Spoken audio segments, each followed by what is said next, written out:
A brand new cozy game called Mazey Village launches into early access on August the 5th. But before we get into this charming world, there are a few important things that you should know. Welcome back to the Cozy Vale. First, I want to thank the developers for providing me with an early review copy of the game. After spending quite a bit of time with it, I can honestly say that I really enjoyed my experience so far. This game will release with a €14.99 price tag. However, there will be regional pricing. And the developers are also going to be launching with a 10% discount. Mazey Village will only be available on Steam, although I would personally love to see this make its way to consoles.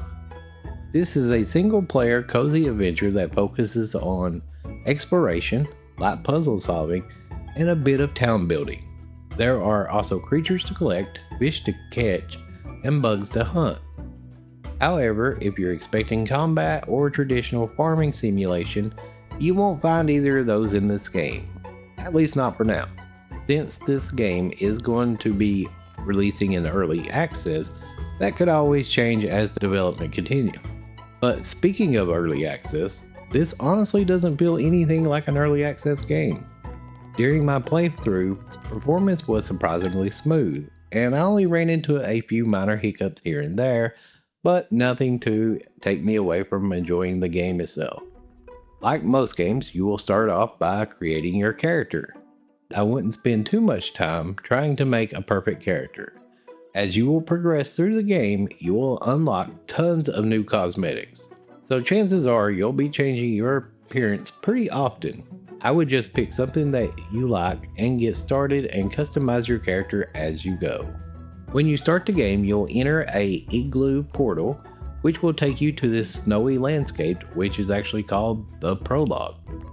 The game tells you that you are on your own and to go uncover whatever is going on. This game doesn't hold your hand very much, and it will give you tutorials when they are needed, but for the most part they just encourage you to go explore, which is actually cool. One of the first things that you'll probably notice when you step into this world is all these adorable little animals wandering around. And yes, you can even pet every single one of them, and I actually highly recommend that you do so. After you pet an animal, it will start following you around. Just keep in mind that when you travel through a portal or you enter one of these lantern challenges, your little companions won't follow you. The reason that I recommend petting every animal that you find is because some of these can be for quests or for side quests, which will actually require you to interact with certain ones later, so you might as well do it now. As far as progression, there are two main ways that you'll complete quests throughout the game. The first one is finding hidden objects all around the zone. And yes, this is definitely one of those games where the item you're looking for can be sitting right in front of you and you still somehow miss it. The second way will be finding these floating lantern things scattered across the map. Interacting with one of these will transport you to a separate area filled with some light puzzle solving challenges. Once you have completed your task, you will be teleported right back to the lantern's original location, ready for you to continue your adventure in the zone.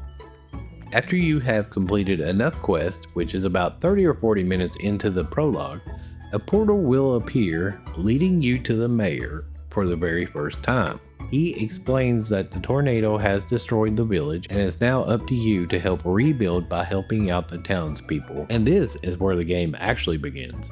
As you continue your adventure, you'll eventually unlock a house of your own. You can decorate both inside and outside of the home, and this game offers a ton of decorations for you to play with. The system is fairly simple and easy to use.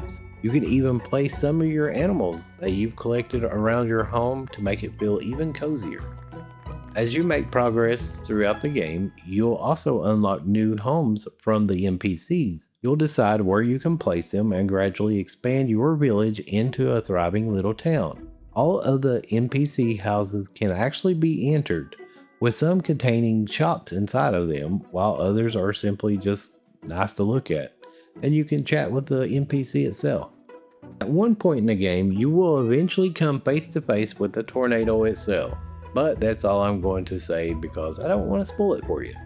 One tip though I would highly recommend is collecting everything that you come across even if you don't need it yet. The game will let you gather quest items before you actually are asked to find them, which can save you a lot of time backtracking later. Be sure to shake those bushes, water those plants, and interact with anything that catches your eye. Not only can these reward you with gold, you'll often discover useful items as well. You'll also be able to purchase furniture, decorations, even pets, and other items from NPCs themselves. Just make sure that whenever you come back to a location that you re-talk to every NPC that you come across.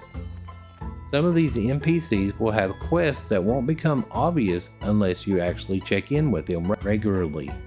After you complete enough quests for a resident in town, you'll be rewarded with a short cutscene showing the entire town coming together to rebuild that character's home. It's a small touch, but it really reinforces the cozy atmosphere. Once you reach the 4th zone, you'll unlock both fishing and bug catching.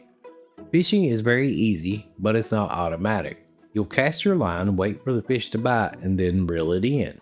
Bug catching is different. It varies from bug to bug. I'm still not 100% sure whether it depends on the bug size or speed, but I'm thinking it's probably speed. It's just a timing game and it'll take you a couple tries to get used to it.